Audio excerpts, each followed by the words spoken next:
Assalamualaikum warahmatullahi wabarakatuh. Perkenalkan, nama saya Ferdiansyah, kelas 1A, NPM 211030029. Jadi di sini saya akan menjelaskan pengertian gadai dan hukum-hukum pengertian gadai. Secara etimologi, dalam fikih muamalah dikenal dengan kata pinjaman dengan jaminan yang disebut arwahan, yaitu menyimpan suatu barang sebagai tanggungan utang. Secara terminologi, gadai atau rahan merupakan suatu akad utang piutang dengan menjadikan barang yang memiliki nilai harta menurut pandangan syarah sebagai jaminan marhun B, sehingga rahan boleh mengambil marhun B. Selanjutnya, dasar hukum gadai. Pada dasarnya, hukum penggadaian dalam Islam adalah boleh.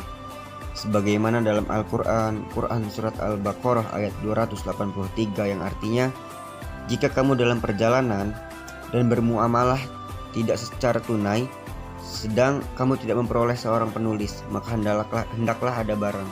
Ini rukun dan syarat gadai. Yang pertama, barang yang digadaikan, yaitu marhun.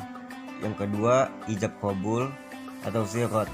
Yang ketiga, dua pihak yang bertransaksi, yaitu pemberi gadai atau rahin. Yang keempat, utang, yaitu almarhum.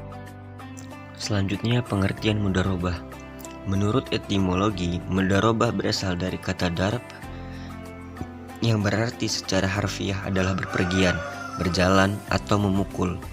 Pengertian berpergian, berjalan, atau memukul ini lebih tepatnya adalah proses seseorang memukul kakinya dalam menjalankan usaha atau perjalanan untuk tujuan berdagang.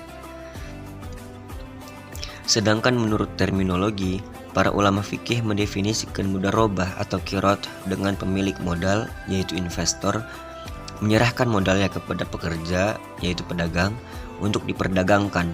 Sedangkan keuntungan dagang itu menjadi milik hak bersama, dibagi menurut kesepakatan masing-masing. Sedangkan Imam Syafi'i menyatakan bahwa mudharabah adalah sesuatu akad yang membuat penyerahan modal kepada orang lain untuk mengusahakannya dan keuntungannya dibagi antara mereka berdua. Selanjutnya, dasar hukum mudharabah.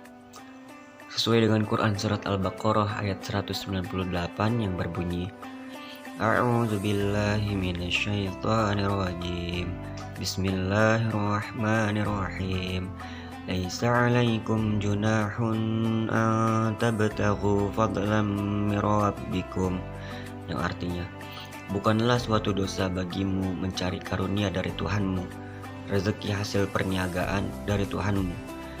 Ayat di atas secara umum mengandung kebolehan akad mudharabah yang menjelaskan bahwa mudarrib atau pengelola adalah orang yang berpergian untuk mencari karunia Allah Subhanahu wa taala.